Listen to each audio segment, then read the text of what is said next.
Okay, military inventions, pre-colonial and slavery. First, we'll start. So it's 1500s to 1800s. Guerrilla um, methods and interventions. So, and I really wish they would create a new name, like an individual name for these military interventions created by people of color back then, because every time it's someone of color, whether it's Vietnam, whether it's Africa, whether it's the Americas, if it's not white, they'll just call it guerrilla, you know, like to imply that it is rudimentary, which is really annoying because that usually tends not to be the case. And then they go back and actually try to utilize and use for themselves those same tactics. So here we go. Maroon Wars in Jamaica. Architects who fought, notably Nanny of the Maroons. 1955 to 1739, differentiated terrain warfare, first anti-colonial AI using trap systems and poisoned rivers, Stone Rebellion, USA. That's the other thing about virtual signaling. When it comes to survival, especially survival of a stored, like those who stored the land, the terrain itself, there is no such thing as, oh, these people are defending themselves in the land they nurtured and lived on for centuries, as, oh, they're being violent, or they're what? Like, I hate that. I hate when people try to make aesthetics the focal point of ethics. Like, that's never been a thing, and it'll never be a thing, because universal law and cosmic law always applies, whether we like it or not.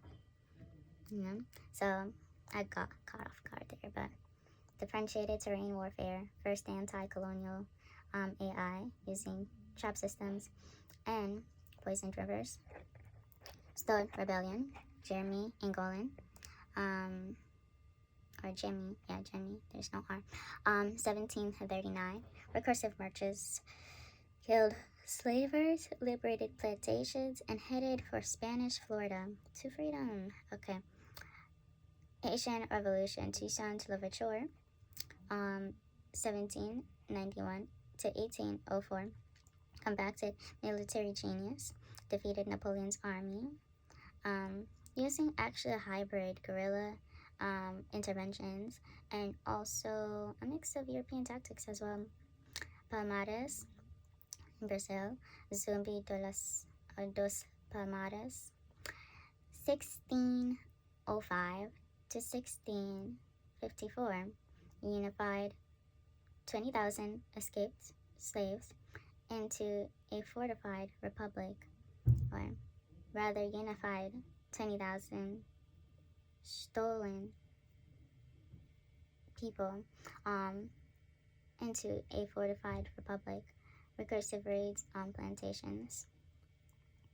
And that's another thing I'm gonna overemphasize in this page, is being supremely mindful of the language we're using when we talk about those who came before, because and those who are coming after, because these words were customized in English. It's not even formulated because it's customized, because there's variations of English.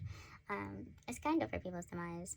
So and then when lawfulness and legal, two different things. And you get into that apparatus, you realize the whole time there's like two or more versions of English, and only specific people practice a certain type of English, So, okay, so here we go. So, adapted enemy tech, inverted power structures, and fleet liberation. It's not easy, people sacrifice their limbs for that. So, here we go. 19th to 20th century, Buffalo Soldiers, U.S. Black Cavalry regiment. The year is 1866 to 1951, and mainly was utilized to fight colonialism, and they resisted Jim Crow. But yeah, they fought with